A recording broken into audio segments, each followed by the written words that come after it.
5, 4, 3, 2, 1, 0.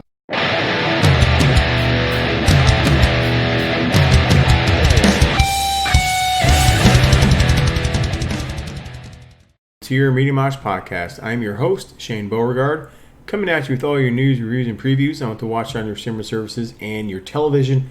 And I hope everyone's doing all right out there amongst all this chaos that's going on. If you know me, this is the last week of my kids' school. Thank God. I've had my head in the sand. I don't watch the news. Literally, I don't read any articles on Facebook or social media because I just think that's a slippery slope. And it just builds up anxiety and stress for, well, I don't want to say no reason, but I don't need that extra pressure in my life. So I am recently getting caught up on events. It is absolutely, truly terrible what's going on out there. And now my city is under curfew because of protests and riots the past couple days. So, God, can we just hit the fast forward button on 2020 and get the fuck out of this year? Like, seriously. So hopefully I am here to bring you some levity on what to watch on your Netflix, Hulus, and Amazons, and whatever else is going on. Like I said, my kids have 2 days left of school. Hallelujah. Thank the Lord, because I am so over this crap. Now, I don't have a lot of news for you because, again, I've been zeroed in here, and really, with all the other news going on, there wasn't a lot of entertainment news being floated out there. So I did catch today where on HBO Max so far, they launched that on the 27th of May. So far, the most watched show on that is Looney Tunes, believe it or not. And that's actually a breath of fresh air because, and I attribute that solely to kids being home right now and parents needing something for their kids to watch. Now, obviously, we grew up, anyone listening to this podcast grew up on Looney Tunes. My kids, Looney Tunes are pretty much foreign to them unless you have like Boomerang or wherever Looney Tunes is being shown. Same thing with Hanna-Barbera, Woody Woodpecker, and Popeye. They have no clue. So I am really glad that it's outpacing even Game of Thrones on HBO Max. So way to go there. So way to go, Looney Tunes. That actually made me smile today. Other than that, and this shows you how in the dark I am on certain subjects. I don't know how I got this. It was on my Facebook feed or something, but Cameo is a service where you have actors and actresses. You pay them to deliver a happy birthday message, a happy anniversary, congratulations, anything you want. These celebrities will deliver your messages for you. And no, there's no A-list celebrities as far as I know. I kind of searched. I didn't go all through it. But you have people like Kevin Sorbo, that Sean Astin, that kind of grouping in there.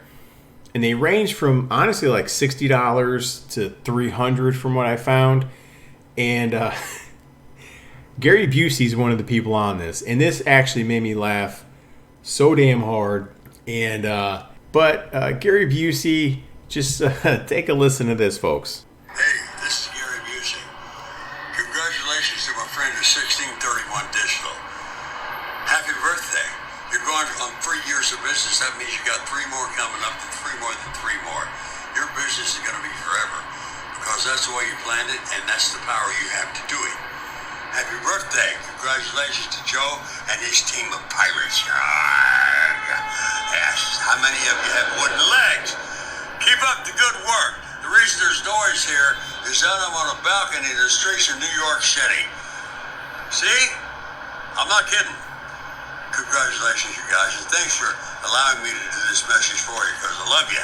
Hey, give it up. That is fucking gold. That is gold. God bless Gary Busey. So if you don't know about Cameo, go check that out. And hey, go see what kind of celebrities are on there for you. They got David Hasselhoff, like I said. Just go through the ring. It's kind of fun. I had no idea this existed. Now, let's turn our attention to the box office. Yes, the box office. 20 years to the day. That's right, the year 2000. Here's your top 5 movies at the box office for this week in June. The year 2000. Number 5, you have Gladiator bringing in $8.5 million. Number 4, you have Shanghai Noon bringing in $8.9 million. Number 3, you have Dinosaur. I have no fucking clue what that is. It's labeled a Disney movie. I don't know. I never heard of Dinosaur. I've heard of The Good Dinosaur, but I don't think that came out in the year 2000. I'm pretty sure it didn't. But anyway, Disney's Dinosaur came in at number 3, bringing in $12 million. Number 2, you have the Martin Lawrence vehicle Big Mama's House with Tommy Lee Jones bringing in $25 million. And the number 1 movie this week, 20 years ago, belongs to Tom Cruise. In its second week of release, brought in $27 million. That is your box office wrap-up. Now, let's move into Netflix's top 10 streaming movies and shows today. Number 10, you have Outer Banks, the Netflix original show. Number 9, you have The Flash. Number 8, you have The Healer. That's a Netflix original movie. Number 7, you have the Netflix original show Dead to Me. Number 6, you have the CW's Riverdale. Number 5, you have Adam Sandler's Uncut Gems. Number 4, you have the Netflix original show Avatar. Number 3, the Netflix original show Sweet Magnolias. Number 2, Netflix's Jeffrey Epstein documentary. And number 1, Netflix original show Space Force. That is your top 10 Netflix streaming movies and shows today.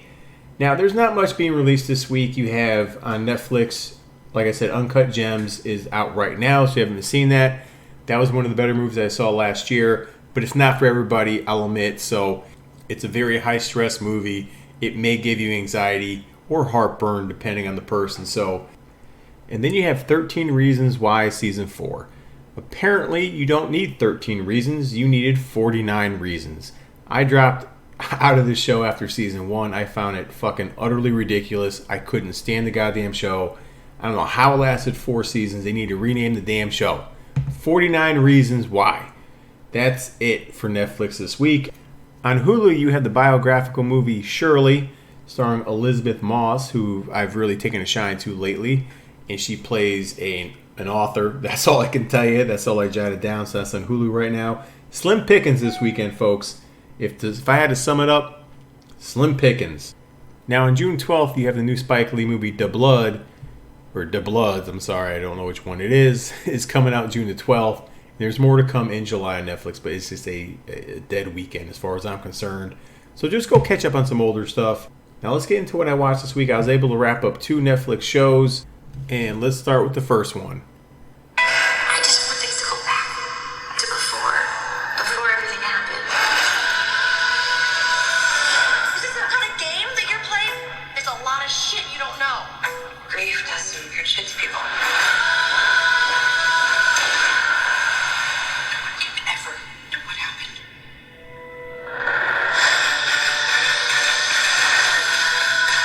You have to stay focused on the positive. How the fuck can you be positive right now? We are not in Snow White. We are in fucking Scarface. Well, I've never seen that. Neither have I. No girls have. And that is Dead to Me Season 2, starring Christina Applegate and Linda Cardinelli, and it picks off right where Season 1 left off. If you watch Season 1, this isn't a spoiler. Christina Applegate's character killed Judy's husband, played by James Marsden, and this really picks up right where that left off. They don't know what to do with the body, so Christina Applegate is storing the body, and they're trying to get their stories aligned. Right now, this is sitting at 94% critic score and an 88% audience score. This is a little higher rating than Season 1.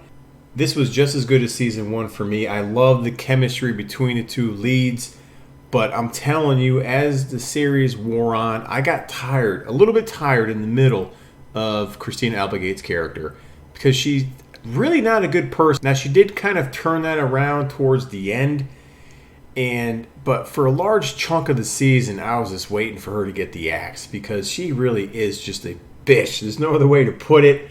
I did like some of the new characters they added. You get an appearance by Katie Seagal, which is a little bit of a Married with Children reunion, even though she didn't share a scene with Christina Applegate. She shared the scene with Linda Cardinelli. She played her mother, who's incarcerated right now. They did introduce a new character, Natalie Morales. You'd recognize her from Parks and Rec, the show Girls, Santa Clarita Diet, and The Grinder is where I recognize her from. That was with Rob Lowe and Fred Savage. I won't get into that. I love that show. Rest in peace, Grinder, or The Grinder. And you do have James Marsden back in the season. How, do you ask? It's almost like a soap opera. He plays a twin of his own self in the second season. So the first season, he played a character named Steve, who was married to Judy. And in this season, he plays his brother, Ben, which he's totally opposite than Steve. Steve is like the golden child. Ben has had problems all his life. He lacks self-confidence. He's just a careless, fun-loving guy, really. I kind of liked his character in this season compared to the first season. So did my VP, by the way. So I liked his casting in this. There were some storylines I liked. Judy gets connected with a new character, Natalie Morales, who's bringing her mother into the home in which Judy works for. I like the chemistry between them. I wanted to see that go a little further. Now, it may in season 3, but I did like her character in this show. I just wish they would have done a little more with that storyline. I actually liked Ben's storyline in here, especially as he got closer and closer to Jen, and as the pressure was building up on how Jen was hiding everything. What I didn't like is I don't like Christina Applegate's kids in this fucking show, especially the older one. He's a fucking prick. I don't like him. Typical teenage boy is all I can say. Overall, I really enjoyed this show. I thought the writing was strong, albeit it was convenient in certain episodes. Like, I don't want to say you saw it coming or it just was cliche, but some of the writing, when it pertains to the main story points, it just kind of kept the season going, because there was about 2 episodes left, and I turned to my wife and I said, I don't know how they're going to get a season 3 out of this, because the concept of this show, I mean, how much turmoil and problems can these 2 ladies have repeatedly day after day after day after day? Judy's situation gets muddled because her new girlfriend or new relationship with Natalie gets a little crazy, because Natalie's ex-girlfriend is Detective Perez, who you'll know from season 1. So Detective Perez doesn't like Judy, and she's kind of onto her. So that was a nice kind of curveball in there. But as the season was wrapping up, there was a scene, and I'm not spoiling this show because I don't want to do a spoiler review yet. I kept thinking, man, okay, everything's tidied up, it's good to go. And then the last scene I just thought was a little too convenient, if that's the word I'm looking for, convenient, as to how they're going to leapfrog into season 3. That being said, I don't know how they pass a season 3. Like, I don't know how it goes to season 4. I hope season 3 is the last of it, because with all the events that happened throughout these first 2 seasons, I don't know how they're just going to keep this shit going. I really don't. I did enjoy it. It was funny. I love Linda Cardinelli again. I sympathize with Christina Applegate towards the end, because really this season was dealing with her anger issues and her as a mother and her as an individual. So I like that whole character arc with her, because in the middle of the show you're not going to like her because she's not a likable person, but she does some self-examining and she has some clarity, so she is trying to turn it around. So this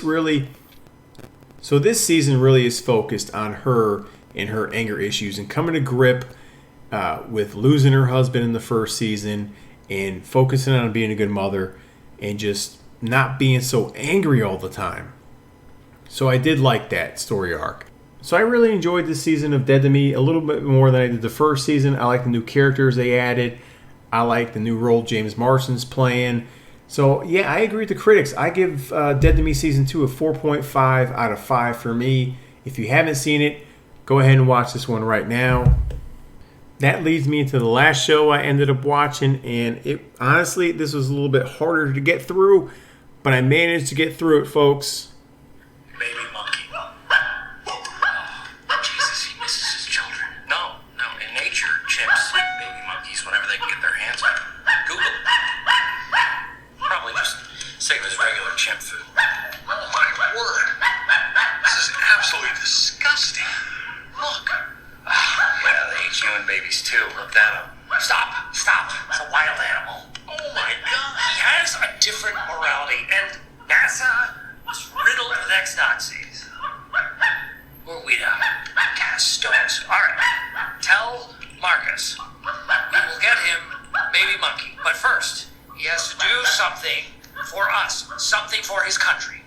We're not going to give him baby monkey. Of course you're not Dr. Wolf, but sometimes you have to lie to people in order to motivate them, like your promotion or your sabbatical. But tell him.